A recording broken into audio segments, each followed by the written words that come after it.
Hi, I'm Paul and I visit theme parks across the UK and Europe to help you decide which rides and attractions are truly worth your time and money. In this series, I'll share my honest thoughts, break down the biggest pros and cons, and help you figure out what's worth queuing for and what to avoid. In this video, I'm at Thorpe Park on the outskirts of London, home to some of the biggest and best roller coasters in the UK. So what are the pros and cons of visiting Thorpe Park in 2026? Let's head onto the island and find out. The first negative of the day has to go to this all-new section that's currently being developed, which is called the Launch Pad, which I think looks really tacky. I much preferred Amity Beach here.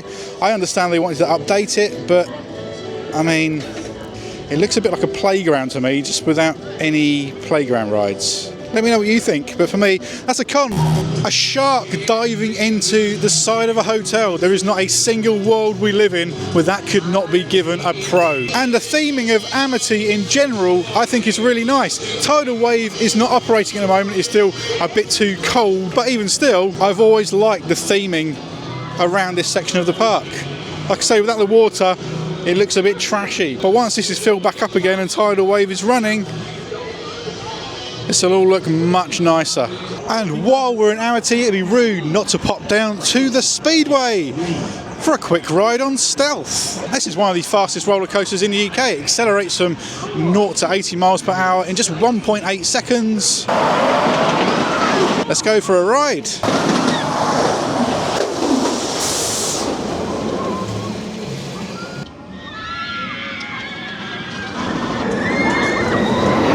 Three, two, one, pro. That is definitely going on the pros list because I love Stealth. It might be over in the blink of an eye, but that launch is spectacular. The top hat is great, so you get a nice pop of airtime at the top. But it's all about the launch. The launch is so ferocious. It's like being fired out of a cannon, but without having to be a clown.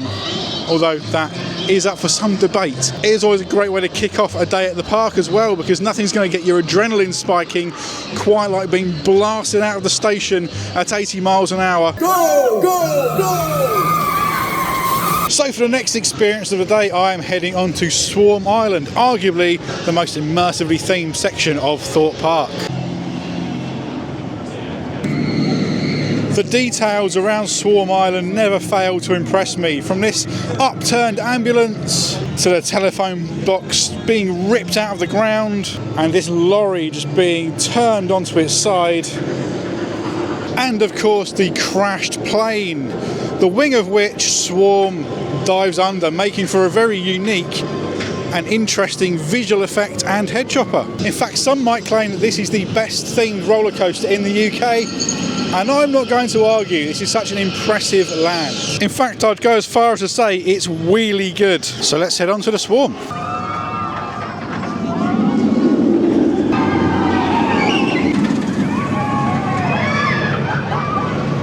So Swarm was going on the pros list just from the theme alone, but as a ride it's really good as well. That twisting wing over drop is so much fun. I was on the left hand side that time, so it just feels like the bottom drops out of your ride vehicle. The zero G roll is so much fun. You really do float through that. You've got an intense helix in there. The near misses are great as well. This is just an almost perfect wing coaster. It's really nicely themed. I say nice, but it's apocalyptic, and of course the whole theme of this is they are being grabbed from the ground by aliens and flung around for a bit. And you know what? If it's as thrilling as that, then that's fine by me. Bring on the apocalypse. One of my earliest childhood memories of roller coasters is riding Space Station Zero here at Thorpe Park. These days it's outside and it's better known as Flying Fish. So I'm going to jump on, close my eyes and relive my childhood.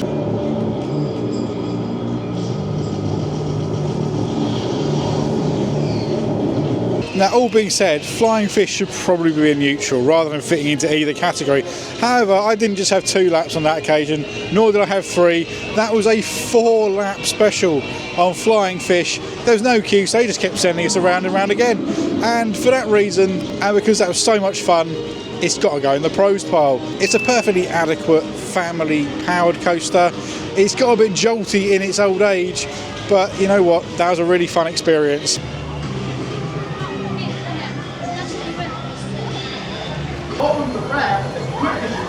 So I've always felt the storm surge behind me there is a little bit ugly and a little bit out of place. When Merlin bought Cypress Gardens over in Florida and repurposed it into Legoland, Florida, this got ported over and dropped here at Thorpe Park, and it's never quite fit in for me, so that's going to be one of the cons, because it's also not a particularly great ride in my opinion either. So down here in the Lost City, there's a collection of flat rides, 4 in total. Zodiac, which is their Enterprise, currently closed, so that's not ideal. Then you got Vortex, which is behind me, and I've just had rides on Quantum, which is their Magic Carpet. I've not ridden a Magic Carpet for years, so that was good fun. And also had my stomach launched to the sky on Rush, which is the park's Screaming Swing. So I think this area of the park gets both a pro and a con. There's a pro because these are some genuinely fun rides down here, but it's also a con because they're getting quite tired, and like I say, Zodiac not even currently able to operate. So it'll be interesting to see what they do over the next few years in order to freshen this section of the park up, because it is starting to feel a little bit dated now, but there's still some quite fun rides here. And as far as like Quantum goes, for example, that feels very dated, but I do enjoy a Magic Carpet. You don't see many of them around anymore, so I wouldn't necessarily want to see it leave, but I do think probably at least 1, maybe 2 of these rides will need to be replaced sometime in the next 5 years or so. Got to give props to the smoke effects on Vortex though. Well, it was sort of inevitable that I'd find myself here in the Hyperia Plaza, home to one of the most spectacular and of course the tallest and fastest roller coaster here in the United Kingdom. Shall we head on to Hyperia?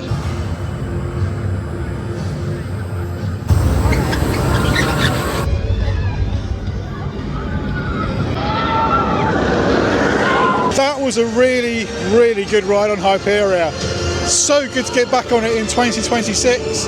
My last rides last year were actually not so fantastic. It picked up a bit of a rumble, but that was riding way cleaner. It's the best roller coaster in the UK. It's not even close for me either. The combination of elements on Hyperia is just fantastic. The soundtrack that you can hear booming out behind me is also wonderful too, and it really does add such an atmosphere to this admittedly not fantastically themed ride area, but it's obviously going on the pros list because it has to. It's got too many fantastic elements not to. The highlights for me are that fantastic twist and drop. I was on row 2, so I really got the hang over the top of it there. The Immelman lifts you out of your seat. The outer bank is still one of the wildest elements and experiences on any roller coaster, and then the stall is also just wonderful as well. So yeah, I love Hyperia. It's one of those roller coasters I could just lap and go round and round and round. Well, it's not quite the 4th of July, but we're going to go for a firework test anyway and take a ride on Detonator. This is the park's drop tower ride. It's not the tallest out there, but it still packs quite a punch. 3, 2, 1. There is something about drop towers that break late that do just really get me. Now, ordinarily on Detonator, as you can hear behind me, you usually get some audio and a countdown. They just didn't bother with a countdown that time. They said your gondola's going to drop, and then it dropped. So that was a nice surprise. Yeah, that's decent, it's solid. It's not the best drop tower out there, it's certainly not the worst drop tower out there. It's good enough to go into the pro pile. However, if I spin the camera around, it basically just shows about 20 minutes of footage chopped up from the film Ready Player One, which is not particularly new or relevant film, nor does it particularly fit in with the theme. I think this is something that Thorpe could do a lot better with. I'm not sure a 4D theatre is really what Thorpe Park needs. Doesn't really seem to fit the demographic for me. So yeah, that was on the con pile. But this whole big easy boulevard relic has breathed a little bit more life into this area of the park, so there is that.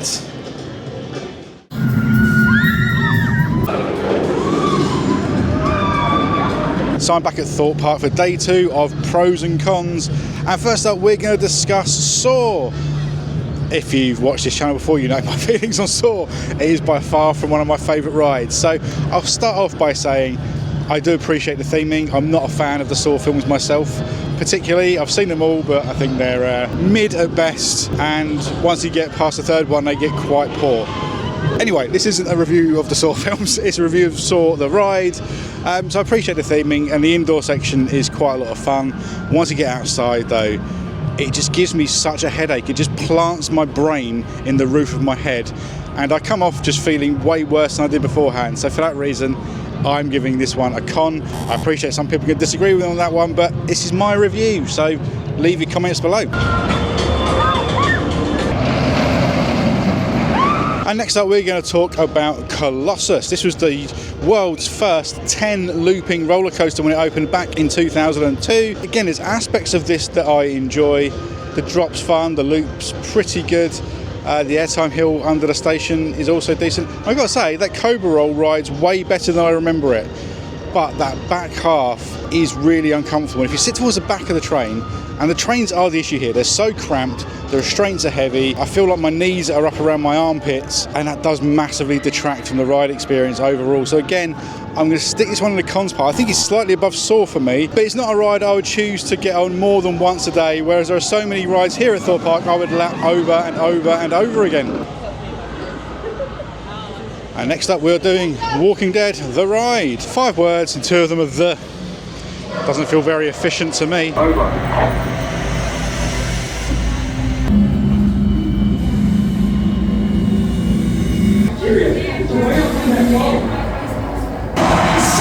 I think everyone behind me got killed by zombies. So that was a pretty good run through on The Walking Dead, The Ride. It's very Merlin in its execution. They use lighting and darkness and smells to try and create the illusion of fear.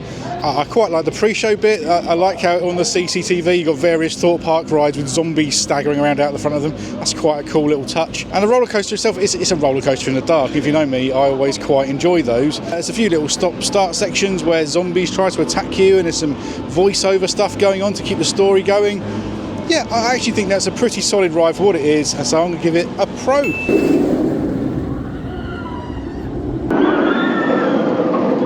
Let's talk Nemesis Inferno. This B&M inverted roller coaster opened back in 2004. Features 4 inversions, including that vertical loop behind me, a 0G roll and interlocking corkscrews, plus lots of really tight turns. And while there is definitely a slight vibration to it, I still think this rides fantastically well for its age, and it's in the top 4 roller coasters here at Thorpe Park in my opinion, so it's a definite one for the pros list. I do think over time perhaps they could shed the Nemesis name.